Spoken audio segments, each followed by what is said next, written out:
நாம் எல்லோராலும் பணம் கொடுத்து மலிவாக வாங்கக்கூடிய பொருள் வெல்லம். அதை உங்களால் முடிந்த அளவு வாங்கி குலதெய்வ கோவிலுக்கு உங்கள் கையால் தானம் கொடுக்கலாம். குலதெய்வ கோவிலில் மடப்பள்ளி இருந்தால் அங்கும் தானம் கொடுக்கலாம்.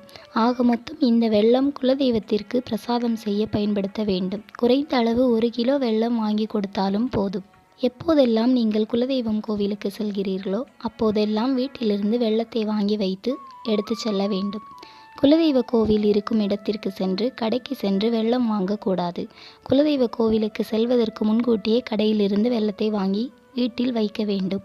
அதையும் நினைவில் வைத்து கொள்ளுங்கள். முடிந்தால் மாதம் மாதம் வீட்டில் இருக்கும் ஒருவர் மட்டும் குலதெய்வ கோவிலுக்கு சென்று இந்த வெல்லம் தானம் செய்து வர உங்களுடைய வீட்டில் எந்த தடையும் இருக்காது. உங்களுடைய வீட்டில் நடக்கும் எல்லா விஷயங்களுமே வெல்லம் போல இனிப்பாக நடந்து முடியும். அதே போல வீட்டில் இருப்பவர்களுக்கு ஏதாவது தீராத கடன் சுமை இருக்கிறது, தீராத உடல் உபாதை இருக்கிறது, கரைக்க முடியாத கட்டி இருக்கிறது,